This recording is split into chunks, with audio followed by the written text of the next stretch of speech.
आपके साथ यश शुक्ला और आप देख रहे हैं के न्यूज की खास पेशकश, जिसमें सबसे पहले हम बात करेंगे तंज की दान उपलब्धि का भगान। सीएम योगी आदित्यनाथ बुधवार को मुलायम अखिलेश के गढ़ सैफई पहुंचे। यहां सैफई आयुर्विज्ञान विश्वविद्यालय के सुपर स्पेशलिटी हॉस्पिटल का इनॉग्रेशन किया। इसके बाद ऑडिटोरियम में सभा को संबोधित किया। इस दौरान मुख्यमंत्री योगी आदित्यनाथ ने कहा, मुलायम सिंह ने सैफई में आयुर्विज्ञान विश्वविद्यालय की स्थापना की, इसलिए उन्हें श्रद्धांजलि देता हूं। उन्होंने कहा कि उनके इस विश्वविद्यालय के बनवाने की वजह से पूरे भारत के छात्र यहाँ आ रहे हैं। यहाँ पूरे देश से छात्र मेडिकल की पढ़ाई करने के लिए आते हैं और ये मेरा है, ये तेरा है, ये सभ्य समाज को कलंकित करता है।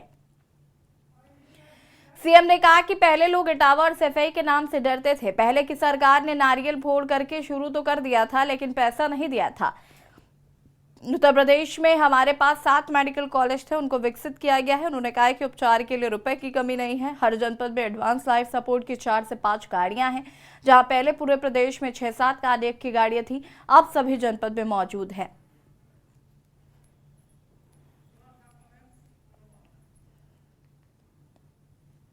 सुपर स्पेशलिटी हॉस्पिटल का आज इनॉग्रेशन किया मुख्यमंत्री योगी आदित्यनाथ ने। बता दें कि अखिलेश के गढ़ सैफई में आज मौजूद रहे मुख्यमंत्री योगी आदित्यनाथ और यहां पर उन्होंने एक और जहां पर मुलायम सिंह को श्रद्धांजलि अर्पित की। साथ ही साथ उन्होंने ये भी कहा कि ये तेरा है, ये मेरा है करके ये सभ्य समाज को कलंकित करता है। नींव भले ही उन्होंने रखी हो, लेकिन आज ये जो हॉस्पिटल है और अन्य जिलों में भी जो हॉस्पिटल हैं वो विकसित हो रहे हैं। स्वास्थ्य में पैसे की कोई कमी नहीं है।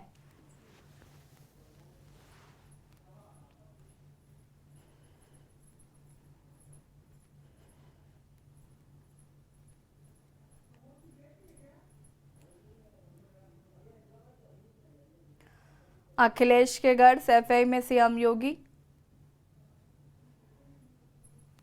तंज की दान उपलब्धि का बखान। सुपर स्पेशलिटी हॉस्पिटल का मुख्यमंत्री ने किया इनॉग्रेशन। और इसी खबर पर ज्यादा जानकारी के लिए संवाददाता प्रमोद हमारे साथ जुड़ चुके हैं। प्रमोद, क्या कुछ जानकारी है आज सैफई में जहां एक और मुख्यमंत्री योगी आदित्यनाथ ने सुपर स्पेशलिटी हॉस्पिटल का उद्घाटन किया और मुलायम सिंह यादव को श्रद्धांजलि भी दी?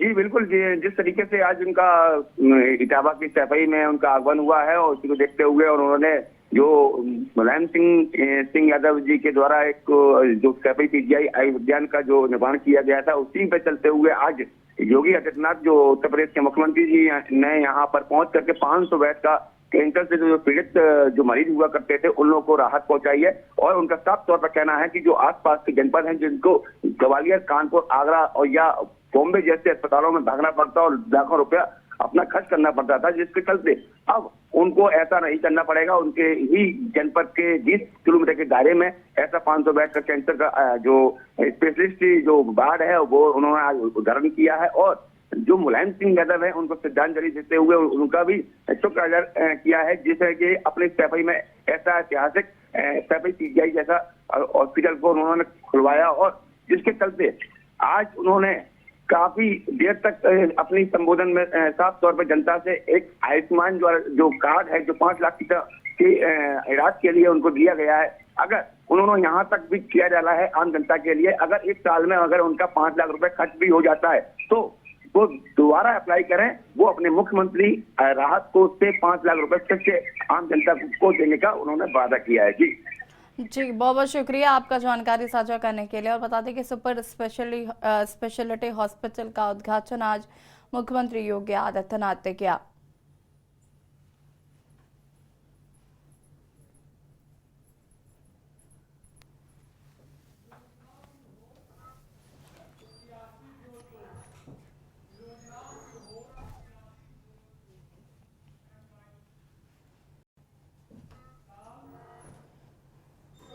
और अब बात करेंगे योजनाओं की होड़ सियासी जोड़तोड़। प्रसिद्ध कवि जयशंकर प्रसाद की कविता है, नारी तुम केवल श्रद्धा हो। क्या इस तरह सियासत में सत्ताधारी नारी को केवल वोटर समझते हैं? जहां महिलाओं के सशक्तिकरण के साथ सत्ता के मजबूतीकरण के लिए हर राज्य में महिला सम्मान के नाम पर पैसा देने वाली योजनाओं की होड़ है। इसी में अब दिल्ली और हिमाचल प्रदेश भी शामिल हो गए, जहां एक तरफ एक बजट कम करके दूसरी तरफ महिलाओं को हर महीने कैश देने वाली योजना शुरू की गई है। दिल्ली में भी अब 18 साल से ऊपर की महिलाओं को हर महीने 1000 रुपए दिए जाएंगे। दिल्ली ऐसा ऐलान बजट में करने वाला है। पहला राज्य नहीं है, मध्य प्रदेश में भी कांग्रेस सरकार इंदिरा गांधी प्यारी बहना सुख सम्मान निधि से 18 साल से अधिक उम्र की महिलाओं को हर महीने 1500 रुपए देगी। तो वही कर्नाटक में भी गृह लक्ष्मी योजना चल रही है। यहाँ गरीब परिवार की महिला मुखिया को हर महीने 2000 रुपए देने का काम चल रहा है। मध्य प्रदेश की बात करें तो राज्य में लाडली बहना योजना से महिलाओं के खाते में 1250 रुपए हर महीने दिए जा रहे हैं। छत्तीसगढ़ में महतारी वंदन योजना से 21 वर्ष से ऊपर की महिलाओं को हर महीने 1000 रुपए देने की योजना है। तमिलनाडु में भी 1000 रुपए हर महीने महिलाओं को दिया जा रहा है। कुछ ऐसा ही पश्चिम बंगाल में भी है, जहां लक्ष्मी भंडार योजना में महिलाओं को 1000 रुपए हर महीने दिए जा रहे हैं।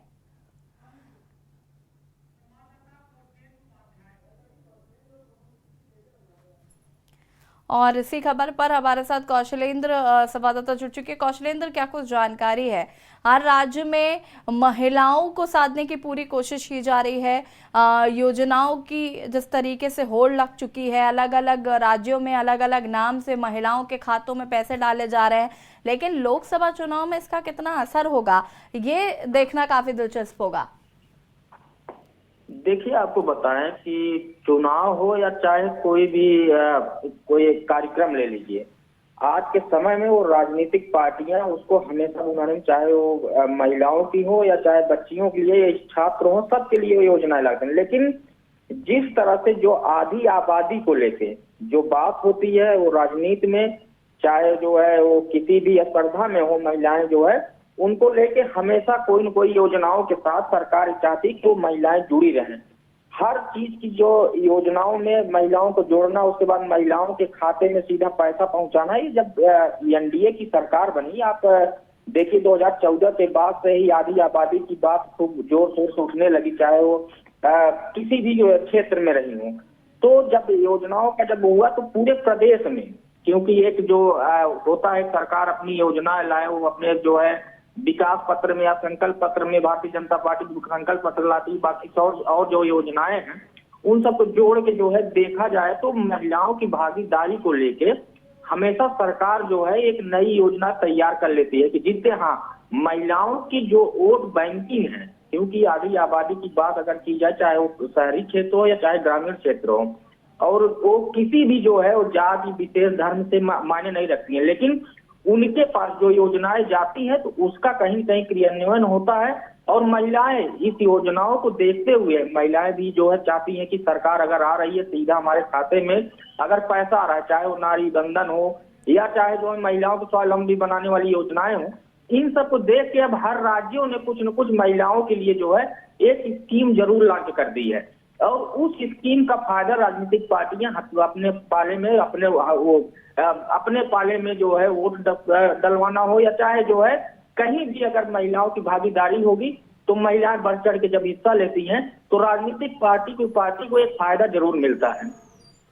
जी, बहुत बहुत शुक्रिया कौशलेंद्र तमाम जानकारी साझा करने के लिए। योजनाओं की होड़ और सियासी जोड़ तोड़ में आपको बता दें कि महिलाओं को अलग अलग राज्यों में अलग अलग योजनाओं के तहत पैसे देने का काम सरकारों द्वारा किया जा रहा है, लेकिन ये महिलाएं, ये आधी आबादी लोकसभा चुनाव में किसका साथ निभाएगी, ये देखना होगा।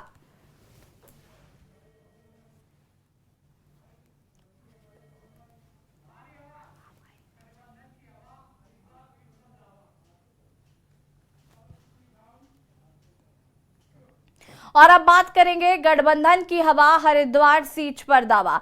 लोकसभा चुनाव के लिए उत्तर प्रदेश में समाजवादी पार्टी और कांग्रेस गठबंधन के बीच अब समाजवादी पार्टी उत्तराखंड की टीम को हरिद्वार सीट पर टिकट का इंतजार है।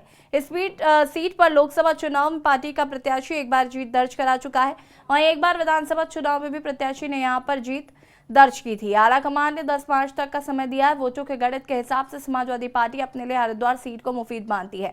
बता दें कि 1996 के विधानसभा चुनाव में पार्टी प्रत्याशी अमरीश कुमार और 2004 लोकसभा चुनाव में उनके प्रत्याशी राजेंद्र कुमार के चुनाव जीतने के बाद से हर चुनाव में सपा इस सीट पर अपनी जीत की जुगत बढ़ाती आई है। इस बार भी राज्य के सपा नेताओं की निगाहें इस सीट पर हैं, जिसकी तैयारी भी अंदर खाने में चल रही है। हालांकि मुश्किल ये है कि कांग्रेस के हाथों से उत्तराखंड की 5 लोकसभा सीटों में से कोई सपा के हाथ आएगी या नहीं, इस पर पार्टी आलाकमान को निर्णय लेना है। सपा के प्रदेश अध्यक्ष शंभुनाथ पोखरियाल का कहना है कि आलाकमान ने अभी 10 मार्च तक इंतजार करने को कहा है।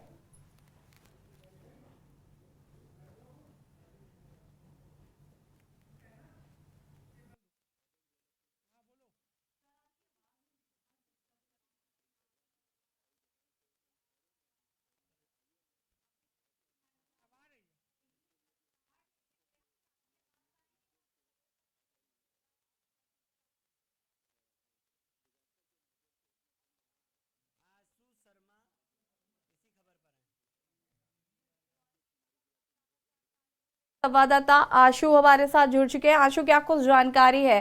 सपा ने हरिद्वार सीट पर अपना दावा ठोका।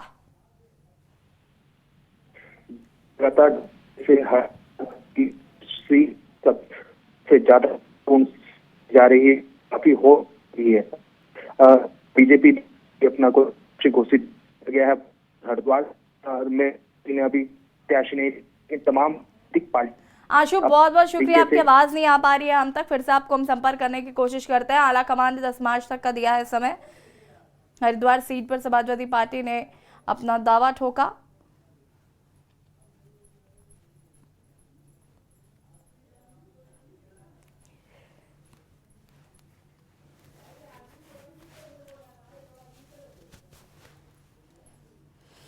सपा ने हरिद्वार सीट पर ठोका दावा।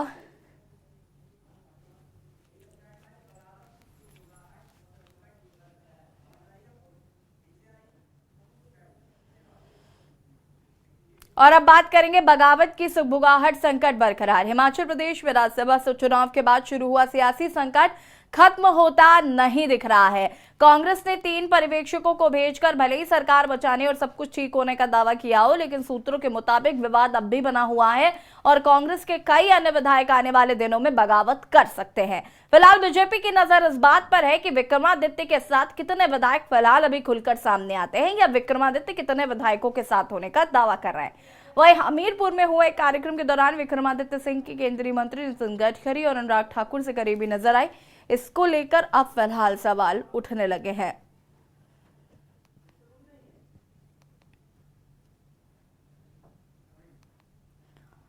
तो कहीं ना कहीं कांग्रेस सरकार पर संकट अभी भी बरकरार है और सवाल यह भी है कि क्या कांग्रेस विधायक बगावत कर सकते हैं।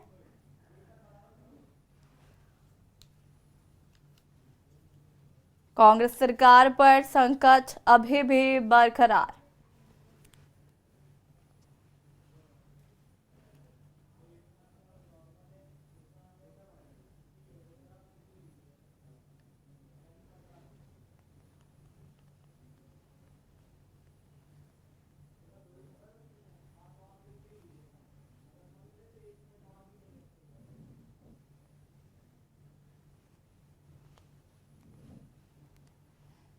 कांग्रेस सरकार पर संकट अभी भी बरकरार। हो सकते हैं कांग्रेस के विधायक बागी।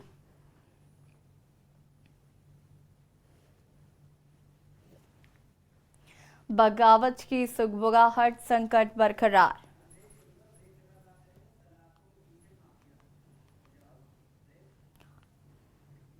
और यहां रुकेंगे एक छोटे से ब्रेक के लिए। ब्रेक के बाद बात करेंगे सलाखों के पीछे माफिया। ब्रेक के बाद एक बार फिर से आप सभी का स्वागत है और बात करेंगे सलाखों के पीछे माफिया। साल 2020 में नमामि गंगे के प्रोजेक्ट मैनेजर के अपहरण और रंगदारी मामले में जौनपुर की एमपी एमएलए कोर्ट ने बाहुबली धनंजय सिंह को 7 साल की सजा सुनाई है। मंगलवार को उनके इस मामले में दोषी करार दिया गया था। इसके बाद गिरफ्तार करके जेल भेज दिया गया था। बता दें कि जौनपुर से सांसद रहे धनंजय सिंह लोकसभा चुनाव लड़ने की तैयारी में लगे हुए थे। बीजेपी द्वारा उम्मीदवारों की पहली लिस्ट जारी करने के बाद धनंजय सिंह की प्रतिक्रिया सामने आई थी।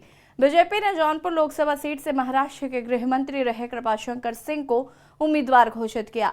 इसके बाद धनंजय सिंह ने अपने सोशल मीडिया पर एक पोस्ट शेयर करते हुए लिखा कि साथियों तैयार रहिए, लक्ष्य बस एक लोकसभा 73 जौनपुर है। इसके साथ ही जीतेगा जौनपुर, जीतेंगे हम के साथ अपनी फोटो भी शेयर की थी।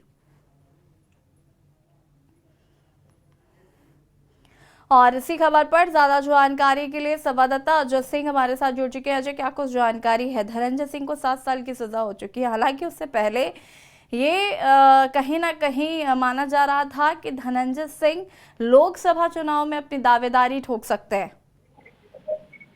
जी बिल्कुल। आज पूर्व सांसद धनंजय सिंह को एडीजे चतुर्थ जो एमपी एमएलए कोर्ट है शरद त्रिपाठी की बेंच ने उन्हें 7 वर्ष का कारावास और वहीं जो है 1.5 लाख रुपए अलग अलग धाराओं में जो है टोटल जुर्माना अर्थदंड लगाया है। आपको बताना चाहेंगे, जब आज अपने समर्थकों के बीच में उन्हें जेल ले जाया जा रहा था तो धनंजय सिंह ने जो है बैन में बैठने के बाद एक कहा कि सिर्फ मुझे चुनाव न लड़ने के लिए ये सब किया जा रहा है, मुझे जो है प्रताड़ित किया जा रहा है। ये कहीं न कहीं जो है क्योंकि बीजेपी को ये ऐसा लोगों का कहना है कि बीजेपी इनको प्रताड़ित करवा रही है और क्योंकि हर बार मल्ली का विधानसभा चुनाव हो वो 4 बार से जो है भाजपा का वहां मल्ली विधानसभा चुनाव में गणित बिगाड़ने का काम करते हैं, भाजपा के प्रत्याशी की जमानत जब्त कराने का काम करते हैं। इससे बीजेपी कहीं न कहीं ऐसा लगता है कि वो डरी समित और लोकसभा चुनाव में वो इसी बात के डर से ये जोड़ा जा सकता है कि उनको इस तरीके से जो है उनका कहना है कि मुझे प्रताड़ित किया जा रहा है। जी बिल्कुल अजय सिंह जी, लेकिन आज जिस तरीके से एमपी एमएलए कोर्ट पे जब पेशी हो रही थी धनंजय सिंह की, तो हमने एक भारी भीड़, एक जनसैलाब देखा जो कि समर्थन में था धनंजय सिंह के। तो जी आपको बता दें कि आज पूरा कोर्ट परिसर जो है उनके समर्थकों से भरा हुआ था और बड़ी धक्का मुक्की के साथ में उनको जो है पुलिस के जो है पसीने छूट गए, लेकिन कहीं ना कहीं जो है उनके समर्थक धनंजय सिंह जिंदाबाद के नारे लगा रहे थे। और वहीं जो है जो इनकी पत्नी है जिला पंचायत श्री कला धनंजय जो है उनको भी चुनाव लड़ाने की बात उनके समर्थक कर रहे थे। और यही नहीं, बीजेपी के मुर्दाबाद के भी नारे जो है लगाए गए हैं। जी बिल्कुल अजय, बहुत शुक्रिया आपका जानकारी साझा करने के लिए। और जौनपुर से चुनाव लड़ने का किया था ऐलान। हालांकि इससे पहले इस कोर्ट ने 7 साल की सजा धनंजय सिंह को सुनाई है और 50,000 का जुर्माना लगाया है।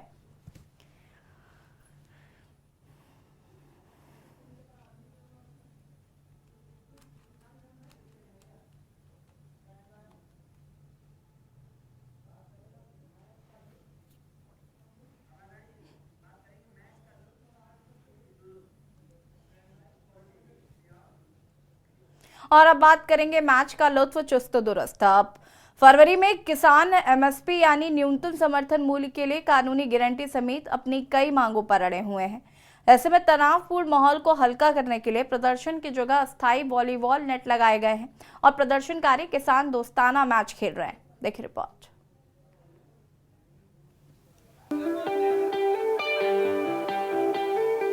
दिल्ली चलो मार्च कर रहे प्रदर्शनकारी किसान शंभू बॉर्डर पर डटे हुए हैं।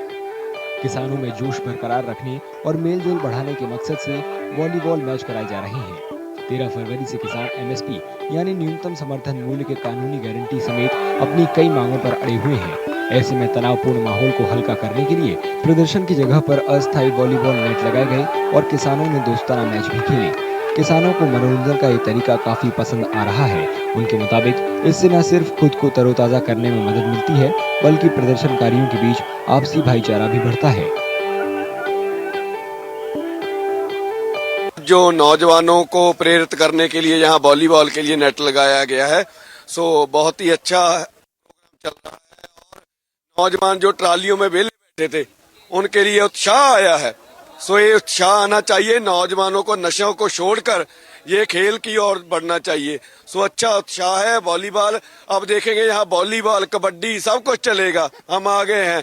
अरे मोदी को भी हम इसी मैदान में डालेंगे। इस पहल का मकसद विरोध प्रदर्शन में शामिल युवाओं की फिटनेस बरकरार रखना और उन्हें चुस्त दुरुस्त रखना है। में ये क्या है कि जैसे 13 तारीख से हम लोग आए हुए हैं तो नौजवान साथी हैं बहुत है, उनके ऊपर एक मानसिक दबाव रहता है और सरकार ने जैसे इंटरनेट बंद कर दिया गया है तो और भी सुविधाएं नहीं है।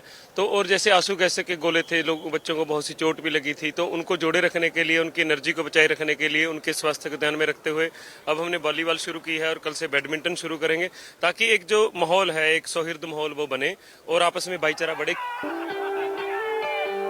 प्रदर्शनकारी किसान पंजाब और हरियाणा के बीच शंभू और खनौरी बॉर्डर पॉइंटों पर डटे हुए हैं क्योंकि सुरक्षा बलों ने उनके दिल्ली चलो मार्च को रोक दिया था। किसानों ने 13 फरवरी को अपना मार्च शुरू किया था, लेकिन सुरक्षा बलों ने उन्हें आगे नहीं बढ़ने दिया। इसके बाद प्रदर्शनकारियों और सुरक्षा बलों के बीच हरियाणा पंजाब बॉर्डर पर शंभू और खनौरी बॉर्डर पॉइंटों पर झड़पें हुई।